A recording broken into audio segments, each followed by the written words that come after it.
Listen, man. The two experiences in my life where I literally thought I needed a neck brace from how much I was breaking my neck looking at girls were one, when I went to Poblado in Medellin, and number two, when I went down Copacabana in Ipanema Beach with my boy. My first day in Rio de Janeiro. Bro, I swear to God, I thought my neck was going to break. I was just like clockwork, bro. I was just turning. I'm like, damn. Just when you think you see one baddie, there's another baddie there, and there's another baddie there, and there's another baddie there. Hey, Jamie Woods, we here to travel and motivate. No curry, we just trying to keep our minds in a golden state. We answer to nobody but the Lord. We control our fate. Too many things to see just to sit in a hole and bake. We growing, ayy.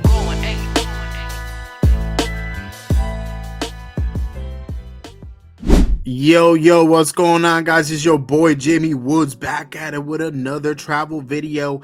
And guys, the month of April is strictly gonna be for my brasileiros.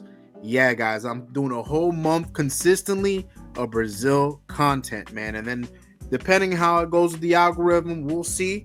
I may or may not move on from Brazil. Depends on the results. But either way, guys, make sure to subscribe. Make sure to hit that like. Make sure to hit that notification. So that way you guys know every time I drop something. Because I basically drop every single day.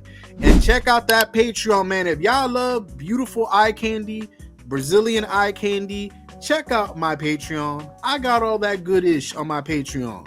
All right? But speaking of Brazil, listen, let's get straight to it. I don't know what it is. I talked about this in a couple of videos ago, but I do have an obsession with Brazil. I think Brazil's one of those countries that once you go to it, it just takes over you. I don't know what it is. It's kind of similar to Colombia, where like once you go and you come back to America, you're no longer the same person anymore. All you're thinking about is Brazil. And the thing is, I feel as an American, we all have our little stereotypes and misconceptions about Brazil. Before the year 2023, when my obsession began, I was actually like on Latin America for the most part. Like I had no interest in going to Brazil or all these other places, you know, really no interest. I thought Brazil, you know, because of the media and what America has told me, it was a war zone and a lot of danger and I'm gonna get shot and robbed and all this other crazy stuff that's not even true. We're gonna get to that later. But yeah, that's literally what I thought of Brazil before I went to Brazil. And in the year of 2023, things changed because I started meeting a lot of friends, a lot of people from Brazil. Of course, if you guys are trying to see those interviews again, check out the Patreon. But I met so many amazing friends from Brazil, and they were showing me and teaching me about the culture. And really, I became a much more knowledgeable person after talking to all of them because they really taught me.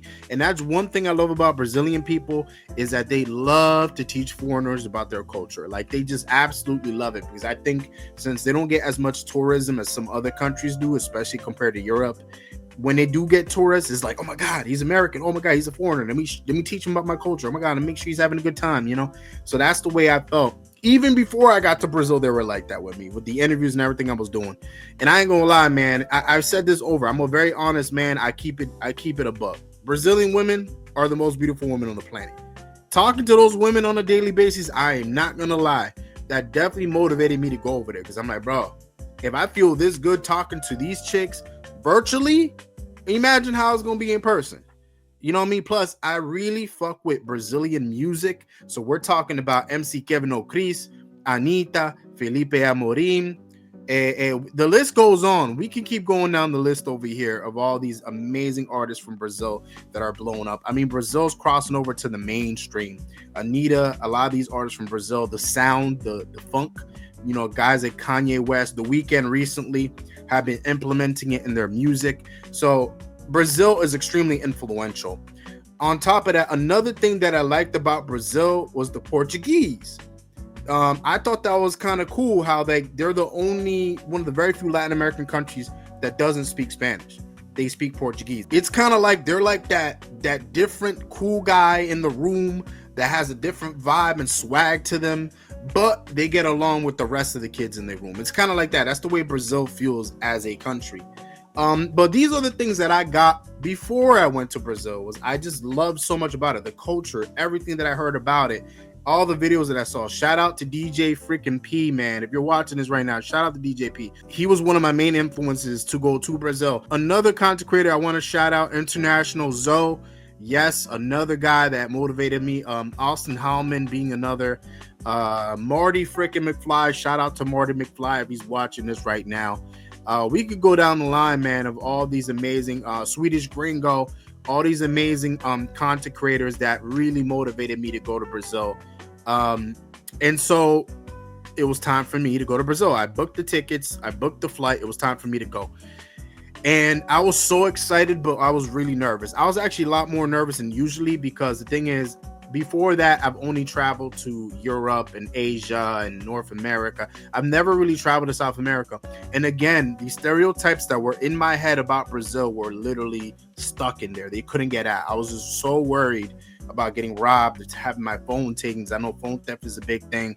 I was just really worried. Good thing I was with my friend, so I wasn't as nervous because I was with my friend. But we went down over there, and the first thing that happened, man, we got off that plane and we experienced that Brazilian heat, and I was sweating bullets, man. Brazilian heat, South American heat hits different, man. I don't know what it is, bro. I was dripping just coming out the plane. I'm like, damn, bro, I'm losing like 20, 30 pounds up in this motherfucker. No wonder all these people are skinny over here, man, because it's so damn hot. They probably be sweating 24/7. That's probably why they be taking so many showers. Did you guys ever hear that Brazilians take like 10, 12 showers a day? Well, it made sense to me when I got there because I'm like, all right, now I know why these people take so many showers, because it's freaking crazy hot and humid in here. The humidity is out of control. I've never sweated that much, even in America, man. Another place I could probably compare it to in terms of the heat was probably Cartagena. But I thought Rio was really hot, like really hot over there. And the funny part about Brazil is the north is hotter than the south. In America, it's flipped. It's like the north is usually cooler, the south is hotter. In Brazil, it's flipped. The north is hot, the south is cold. The south in the wintertime, so usually their winters, which is another culture shock, their winters are reversed from America's. America's is usually, the winter is like November-ish, December, all the way until about March. In Brazil, the winter over there is around May. Like literally our summertime is their winter and their winter is our summer. So it's reversed. And so it's the same thing. So the north you go in Brazil, the more hotter it gets because of the equator, I'm assuming. The more south you go away from the equator, the colder it gets. So Florianopolis, all those separate places in the south, they get pretty cold. But besides the point, I was just talking about the heat because that was the first thing that came to my mind when I went to Brazil, when I landed over there. So I got into the airport, started getting harassed by a bunch of taxi drivers. And I should have known better because I'm a very, very experienced traveler. I've been hit with this before. This isn't a Brazil thing. This is literally around the world. This happens where as soon as you get to the airport and you're about to head out to go to the, outside to get a taxi drivers coming at you crazy. Because my goal was to take an Uber. But now these guys were harassing me to the point where they started stalking me and escorting me. One of the guys escorted me to the bathroom because my thing was I was trying to be nice. I'm tired. I spent a whole day in an airplane. I'm hungry. I gotta poop. I was just, yeah, man, I was in the mood to conversate and say no to people like that. I really wasn't. I didn't have the energy. So I told the guy to get him off of me. I said, hey, bro, I gotta go to the bathroom. Motherfucker escorted me to the bathroom. And I was in the bathroom trying to take a little bit of my time thinking, all right, maybe he might leave and give up, because there's a ton of other people coming in. I came out, homeboy's like this in the front. Homeboy like this. Yo, homeboy like this. Like a fucking bouncer, like a security guard. I'm like, bruh, this dude trying to get a taxi for me, like if his life depended on it. And really his life did depend on it, because that's how these people make their money, man. Like the more people they can get into taxis, the more tip these people make. They're not even the taxi drivers. They're just the people that get people for the taxi drivers, and they get tipped. So I was like, you know what? How bad can it be? Big mistake. How bad can it be, right? So I went into the taxi, and lucky for us, the guy that drove us was really cool. He taught us a lot about Brazil and Rio, even though there was a bit of a language barrier. That was another thing that hit me, was there's actually a language barrier in Brazil, more so than other countries I've been to. Even Turkey. I thought Turkey, at least you had people that spoke English out there. But in Brazil, the English-speaking population is very little. It's only 1%. And even out of that 1%, not many of them are really fluent in English. They probably speak a little bit, like a lick of English. So you're kind of screwed. And Spanish, you think Spanish is going to help you out? Good luck with that. Spanish ain't going to help you out for shit. You're going to be over there trying to speak Spanish to them. They're going to be like, huh? Like, yeah, they're going to be able to say some words, but a lot of words in Spanish is very different from Brazil, from Brazilian Portuguese. It's different. That was my experience. I'm over here trying to talk to the guy in the taxi. We're looking at the favelas, looking at the environments. I ain't gonna lie, when I first got on that taxi, I was a little bit scared because the airport is close to like favelas, like the North Zone. The North Zone is the zone you don't want to be in. So I went through that and I was like, what the fuck did I get myself into? I was looking at my boy and my boy was scared shitless. He was looking at this and he was like, oh. Like, what did Jamie get me into? I thought he was about to smack me. He was like, bro, you should have just stayed in America or gone to Colombia or something. So we're going through all this and I'm just trying to play it cool. I'm like, all right, bro, it'll get nicer. Wait till we get to the South Zone.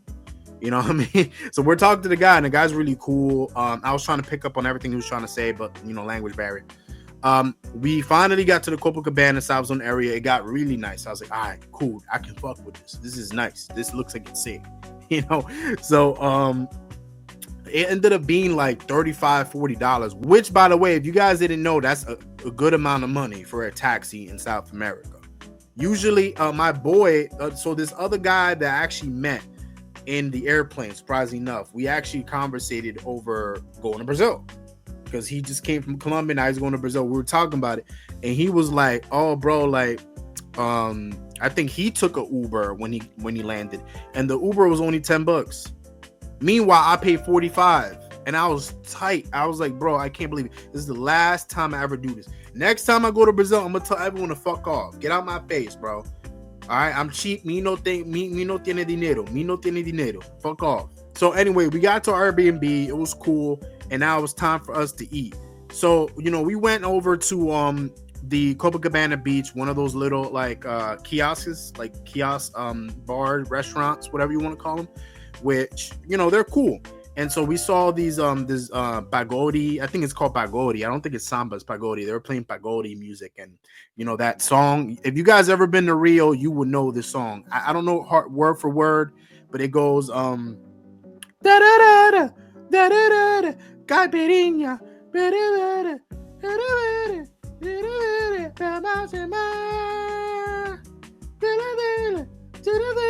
like, you guys know what I'm talking about. I don't know the words, man, but that's the way it goes. That's kind of like the flow of the song. Y'all would know. If y'all been to Brazil, comment it below. Yeah, tell me what the name of that song is, man, please. I need to know. I'm not crazy over here. We went over there. First thing we got, I think we got like fried chicken or with fries or whatever it was. Caipirinha. First time trying caipirinha. I actually really liked it. That's the only thing I had while I was in Brazil was caipirinhas.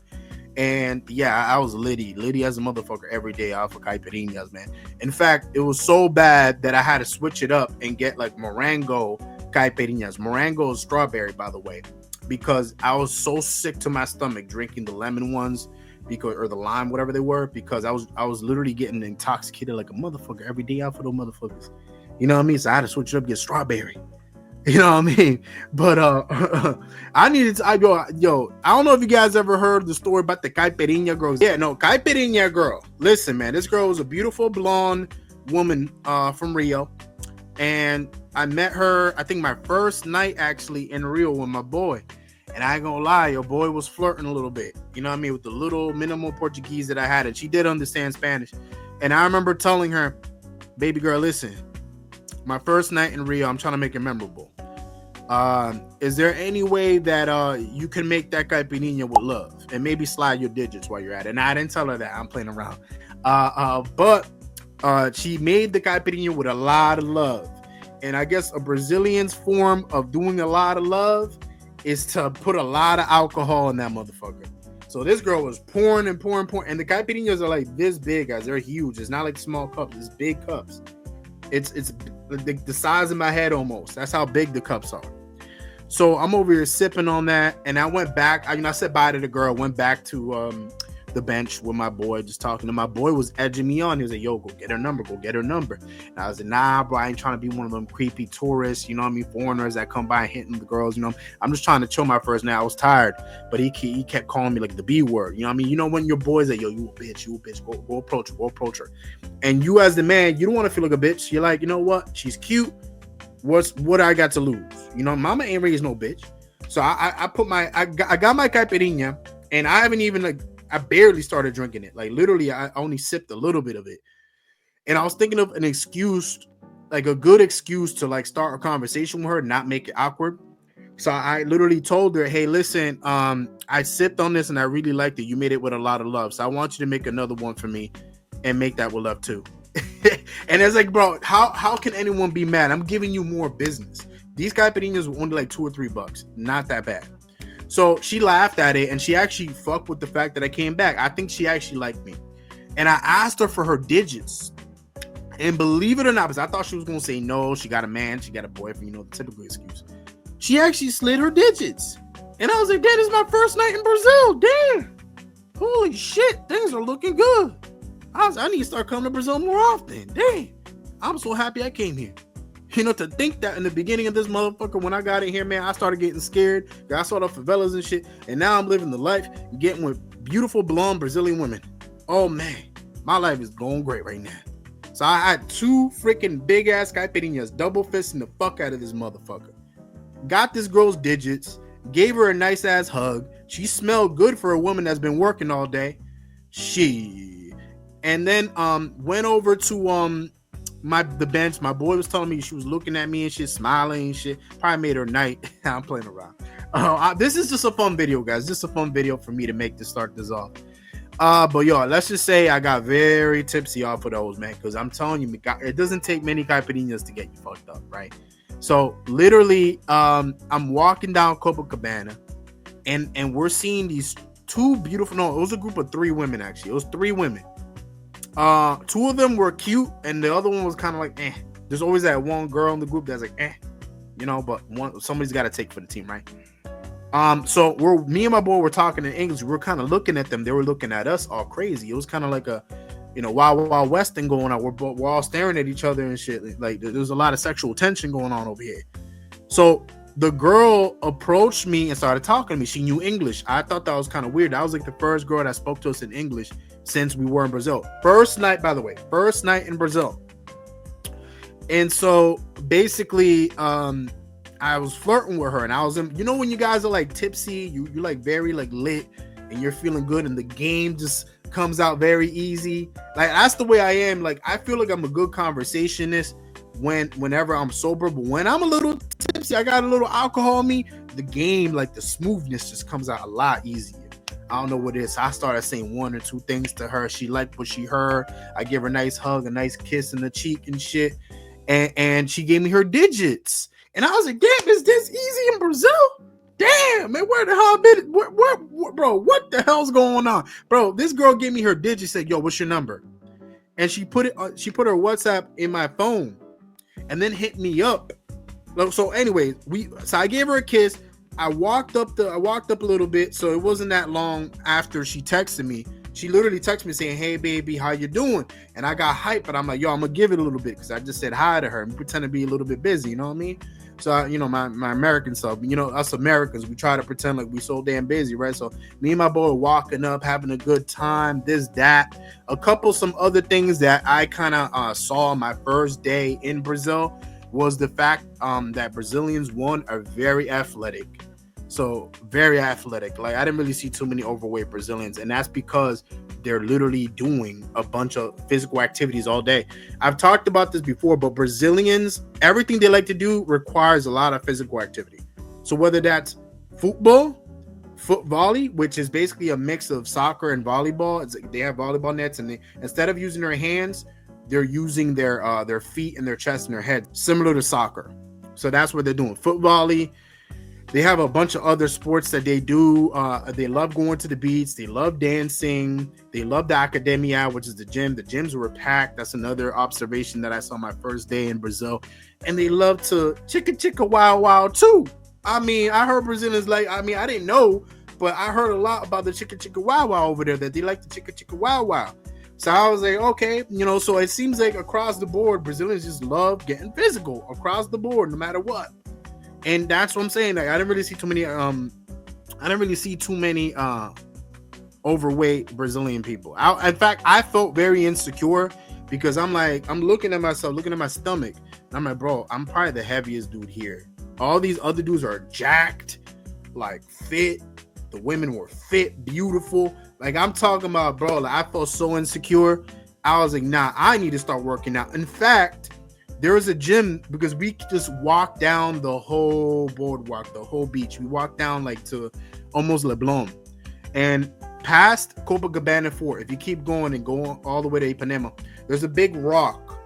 It's called the Apuador, right? Apuador Rock. So in Apuador, if you go around it, there's a gym.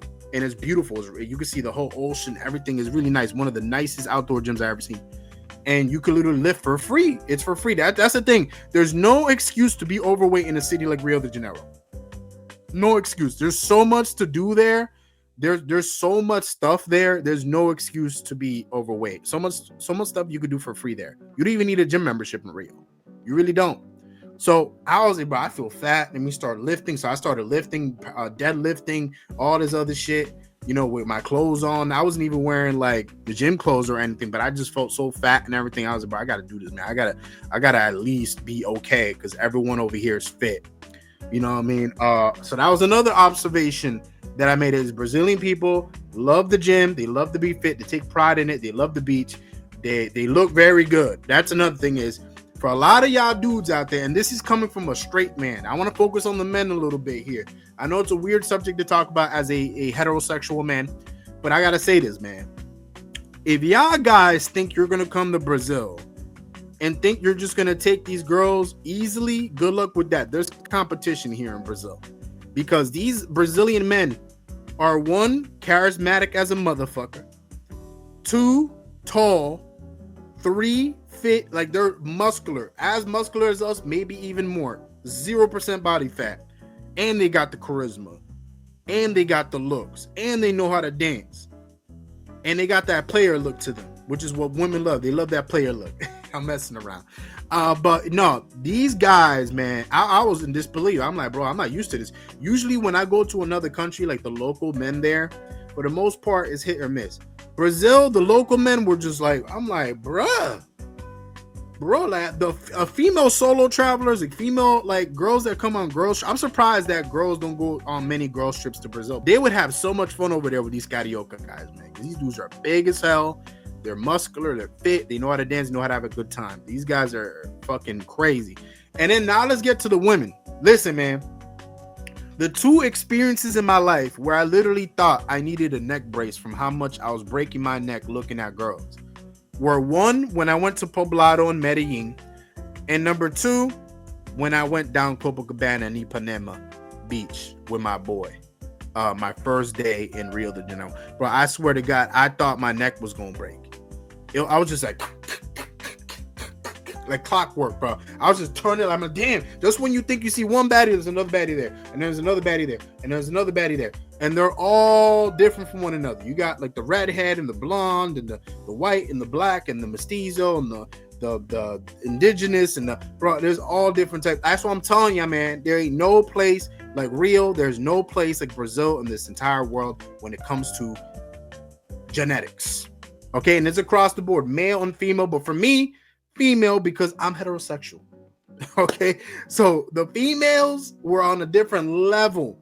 Medellin, Colombia got a lot of attractive women, but I think Rio has a beat when it comes to the variety. There's a lot of variety. So if you're into variety, Rio's the place for you. But the last thing I want to focus on for my day 1 of Brazil, my first night in Brazil, my first day, I should say, in Brazil, was the fact that I felt safe. I was surprisingly I felt very safe over there, because I think it doesn't get talked about enough. A lot of people always talk about, the phone theft, which, by the way, does exist. Phone theft, be very careful with your phones. So let me just emphasize more on that before I get to my main point. But guys, when you're out in Brazil, do not, I repeat, do not be having your phone out like that, recording, like going crazy, talking in English, being loud, and being a typical American. In Medellin, you might be able to get away with that.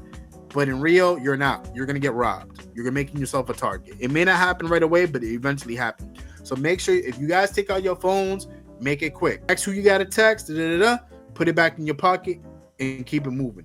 Do not have your phone out at all times like that, recording and shit, because there will be someone that will rob you. So I suggest if you guys are out there, make sure you get some like Ray-Bans, like the Ray-Bans that can record that are more discreet. If you're into like the vlogging stuff, get yourself an actual camera, like an Osmo or something. Like, you know, they're gonna be less likely to rob you with that as compared to you having your phone out like that, because phones are a prized possession over there. Because as I stated, phones are like 2-3 times the price in Brazil, so not many people can afford it because it's so expensive. So if many people can't afford it and many people don't have it, it's a prized possession out there.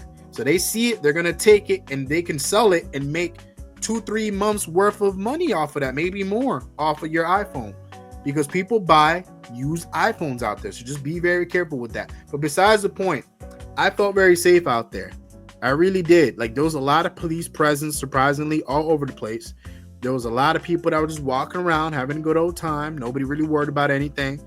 And the thing is, guys, we walked from Copacabana, where we're at, almost to Leblon and back, and nothing happened to us. And we went straight into Copacabana. It wasn't like we were just in the beach. We went into the actual Copacabana, and Copacabana compared to Ipanema and Leblon is the more sketchier out of the three, and we still felt fine. You know, of course you're going to see homeless people and stuff like that, like any other city, but besides that, there was really nothing that we're like, damn, we're scared. You know what I mean? Like, I felt very safe, actually.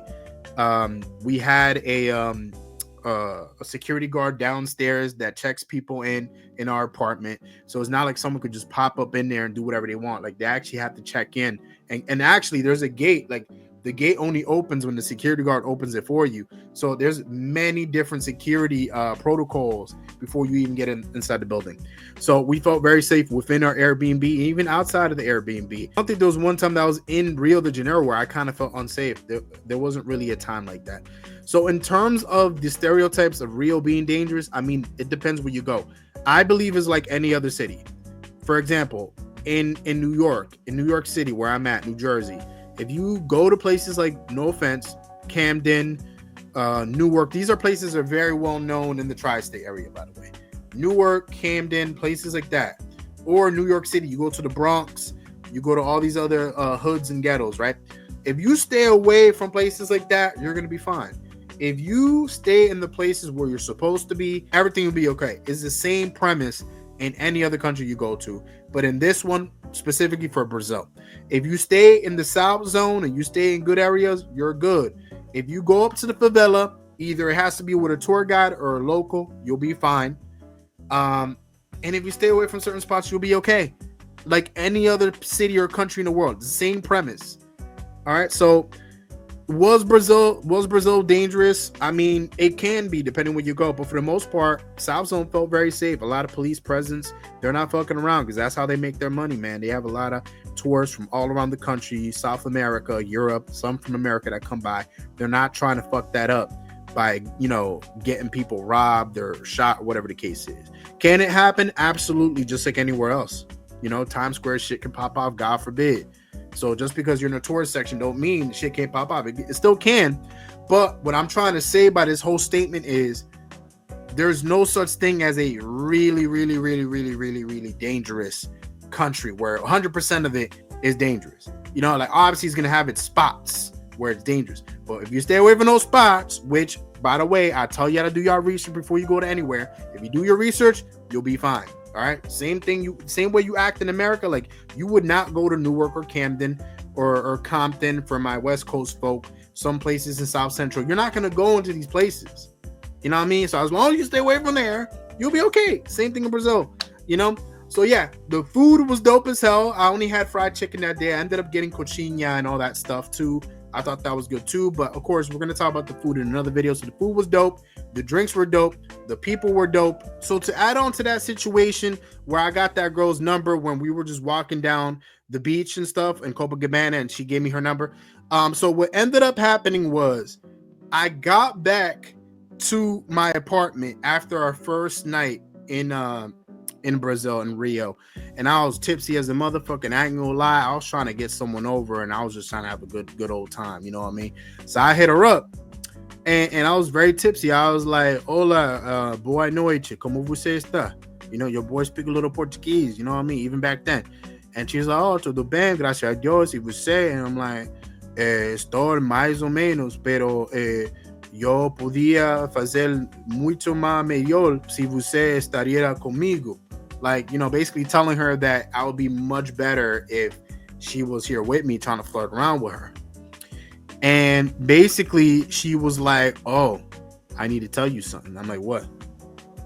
"I'm an escort. I'm a pro." And I was like, man, I knew it was too good to be true, bro. I thought this was a regular girl. Damn it. I was getting ready to get her Uber. This girl was a pro. And then I asked her for her rates. And you want to know what this girl told me? She told me, "Oh, I'm charging over 1,000 reais per hour," which over 1,000 reais is over $100. And I was like, "You got me fucked up if you think I'm gonna do that. I'm gonna hit up the caipirinha girl and see what's up." But that was literally my first night in Rio de Janeiro. It had its ups and downs, but for the most part, it was more pros than there were cons. But those were my first observations, my first moments within Brazil, what led me to coming to Brazil. I thought this was the perfect video to do to start off this whole month of Brazil videos that I'm about to do. But I hope you guys enjoyed the video. If you have any questions, anything y'all want to ask me, please put that down in the comment section. Check out the Patreon to see amazing interviews with me and beautiful Brazilian women and women from all around the world. And of course, exclusive content you're not going to see here. And if you mess with this video, check out this video over here.